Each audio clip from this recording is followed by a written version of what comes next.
The last 24 hours have completely transformed the landscape of the war we have been watching unfold over the past 13 days. In less than a single day, the world woke up to 3 coordinated attacks. One that struck deep inside Israel, one that destroyed a United States Air Force aircraft over Iraq, and one that killed a French soldier in the capital of Iraqi Kurdistan. What once appeared to be a contained confrontation has become, before our very eyes, something qualitatively different and far more dangerous. I am George Will, columnist and political commentator. For decades, I have examined the American experiment through the lens of classical liberalism and constitutional prudence. I have always maintained that the health of our republic depends on a lucid understanding of history, the limits of government, and the enduring principles that sustain a free society. Today, I want to explain how we arrived at this particular juncture and what we must do to restore the sobriety and intellectual rigor that our public life so urgently requires.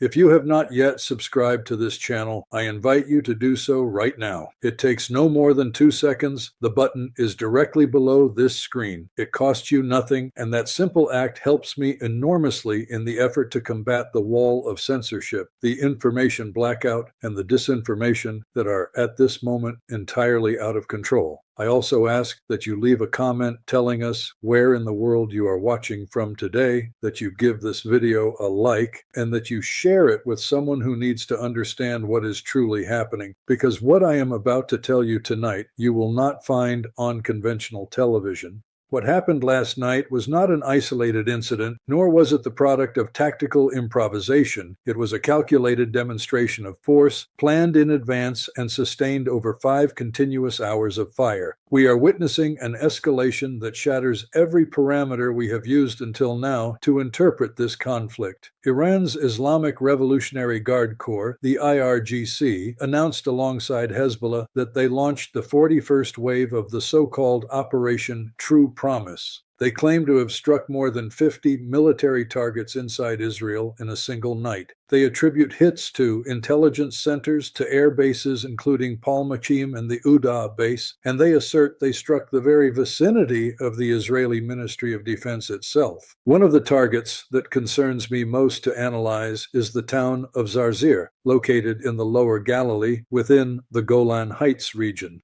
It is an Arab-Israeli settlement that was struck by projectiles last night, leaving at least 58 wounded, according to the Magen David Adom ambulance service. What this demonstrates, and I want you to grasp this clearly, is that the range of these projectiles is no longer confined to the traditional conflict zone in northern Israel. The war is now penetrating territories that were previously considered relatively removed from the front lines. Israel, for its part, insists that its defense systems successfully intercepted the majority of the threats. Officials speak of missiles being fragmented and of what fell on Israeli territory being nothing more than downed debris. Frankly, that narrative is difficult to sustain when the images tell an entirely different story. Fragments that explode with the force of a complete missile are not simply harmless rubble. What no one can deny, regardless of the propaganda or disinformation circulating on all sides, is that the missiles arrived, that the sirens sounded, and that the Israeli civilian population spent the entire night sheltering underground.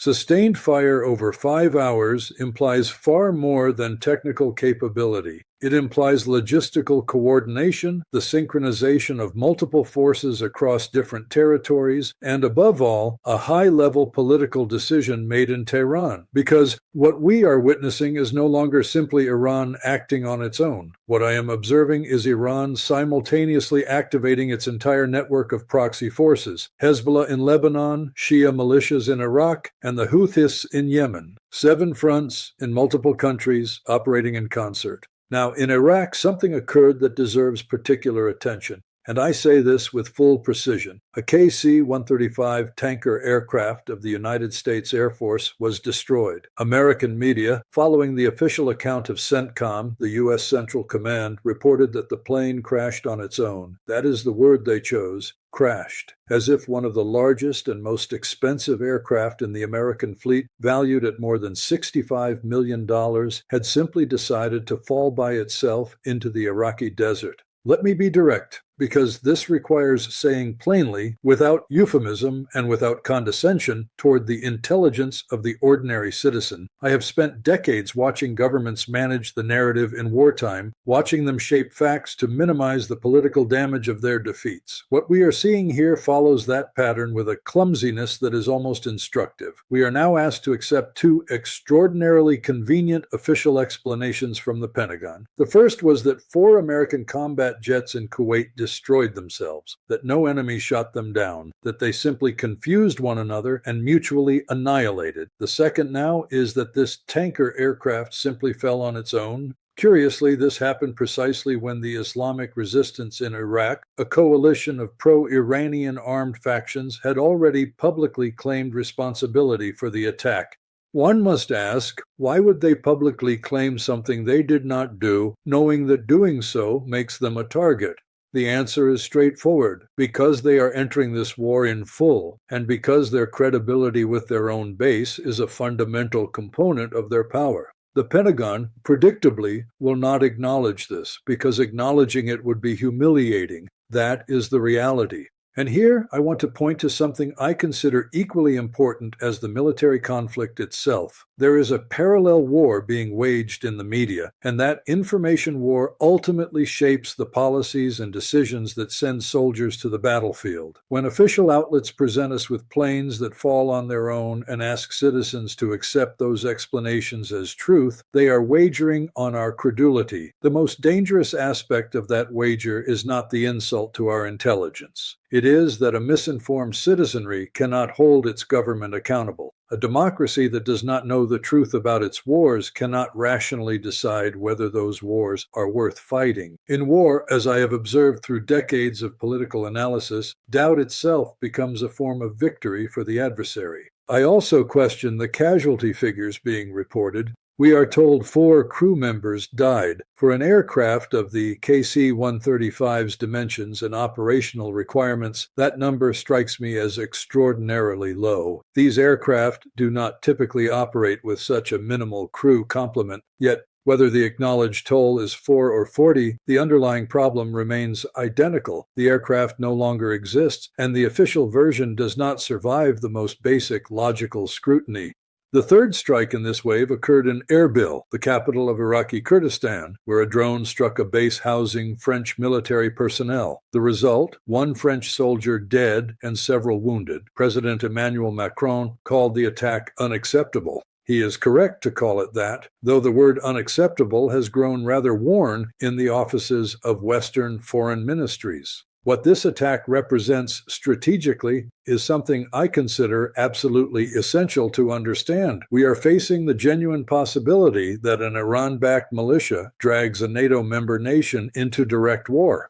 Prior to this strike, the militia known as Shab al-Kaf had already explicitly threatened to attack French interests in the region. This was not a tactical surprise, it was a promise kept. And this brings us to a threshold that, in my constitutional and geopolitical analysis, is extraordinarily dangerous.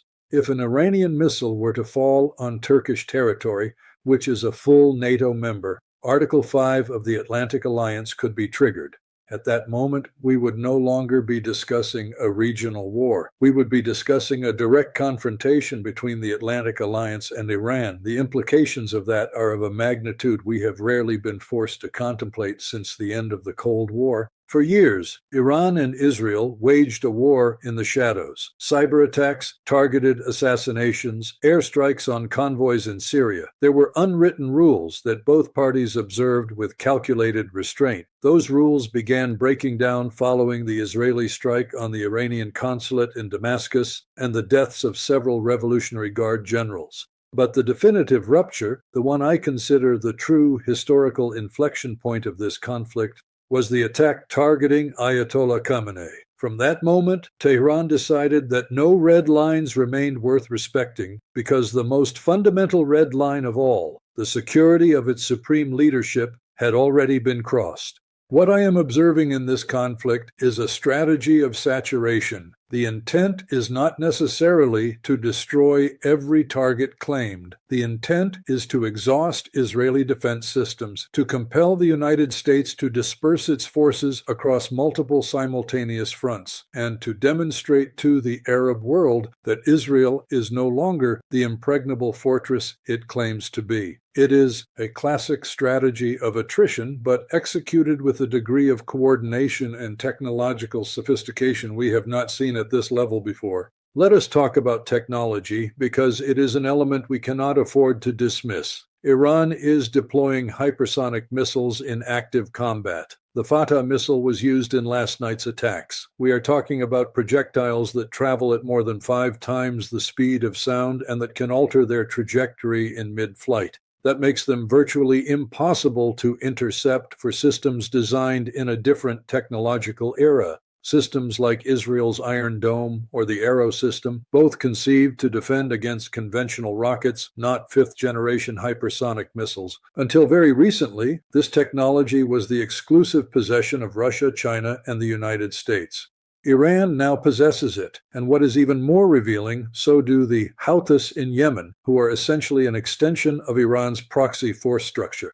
This leads me to a conclusion I find inescapable. This technology reached Iran because China, Russia, or both, acting in concert, deliberately transferred it. What we are witnessing, therefore, is not simply a war between Iran and Israel and their respective Western allies. It is the manifestation of a far deeper geopolitical rivalry between the Western order and the axis composed of Russia and China.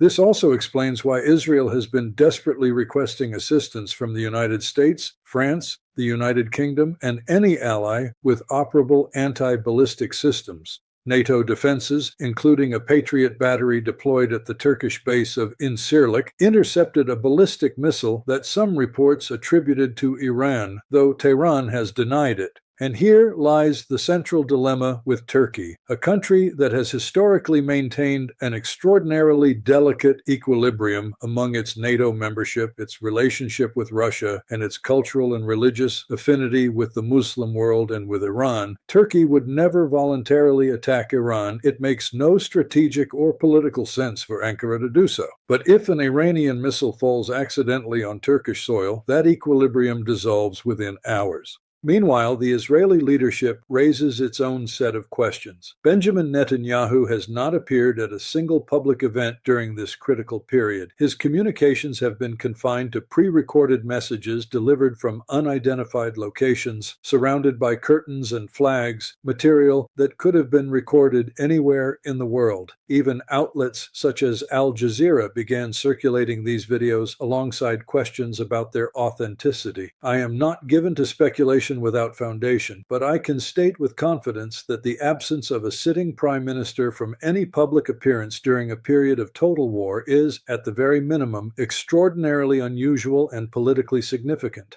There is something I want to emphasize with particular force, because I believe it defines the character of what is coming. The Islamic resistance in Iraq publicly declared that the attack on the American tanker aircraft is only the beginning. They stated explicitly that they will continue striking American troops and forces for as long as the wars in Gaza and Iran continue. What that means is that last night's strike was not an isolated punitive blow. It was the opening of an entirely new front of war. It means every American base in the region, in Syria, in Jordan, in Kuwait, in Qatar, in the United Arab Emirates, is now permanently in the crosshairs. It means European interests in the region are no longer safe, and it means that Israel, for the first time in decades, is facing a genuinely multi-directional war in which its enemies possess state-of-the-art weaponry and harbor no inhibition whatsoever about using it.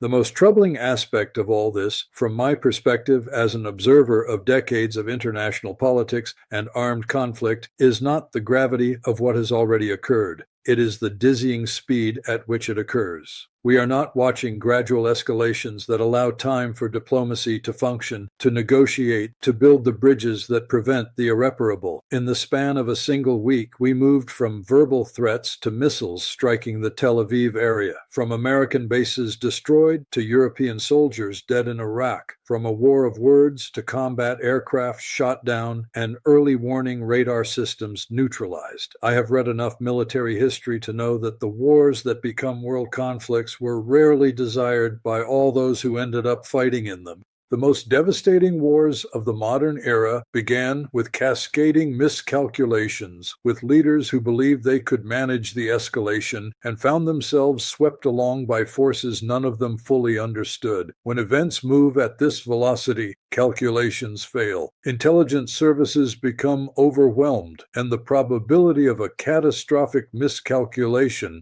a missile that strikes where it should not, a disproportionate reprisal that triggers a still larger response, multiplies exponentially. This is not another episode in the interminable chronicle of Middle Eastern tensions. I have analyzed many crises over the course of my career, and what I observe now is something qualitatively distinct. When middle powers like Iran dare to openly challenge American military supremacy, to destroy its bases, shoot down its aircraft, and threaten its naval fleet, and do so backed by the technology and strategic support of China and Russia, we are witnessing a reordering of the international system whose consequences extend far beyond the Middle East. The institutions we constructed after 1945 to prevent precisely this kind of escalation are failing before our eyes. The UN Security Council is paralyzed by cross-cutting vetoes. Multilateral diplomacy moves at the speed of glaciers, while missiles move at the speed of sound. And the absence of direct, credible communication channels between the powers in conflict dramatically increases the risk of an error that no one intended, but that no one managed to prevent. This affects all of us, including in our daily economic lives. The price of oil is already out of control, but that is merely the most visible symptom of something deeper. The Strait of Hormuz, through which approximately 20% of the world's oil supply passes, sits just hours of sailing distance from the theaters of this conflict. Any escalation that threatens that maritime corridor could trigger a global energy crisis of proportions the markets have not yet fully priced in. What concerns me more than the price of crude oil, however, is the integrity of the global supply chain in its entirety. When the United States becomes engaged in a war of this magnitude, not a tactical skirmish from which it withdraws within days, but a real and sustained war, the rest of the world pays the bill.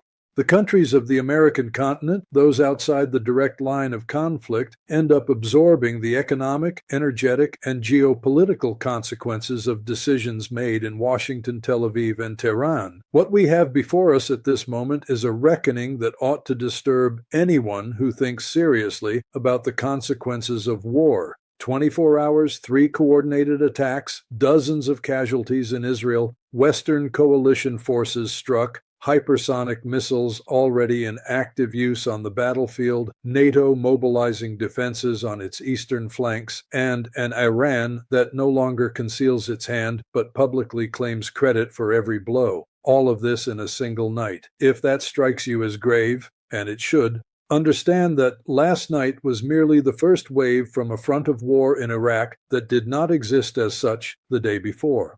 What comes next, if the history of these escalations teaches us anything, will be of greater magnitude and deeper consequence. I will continue analyzing this conflict with the same rigor and honesty I have always brought to my work, because in moments like this one, when disinformation and propaganda would have us believe that warplanes destroy themselves and that military powers reduced to ashes can somehow strike 50 targets in a single night, intellectual clarity and honest analysis are not luxuries. They are necessities. I invite you to stay with me here, to subscribe if you have not yet done so, to leave a comment telling us where in the world you are watching from, to give this video a like, and to share it. We continue.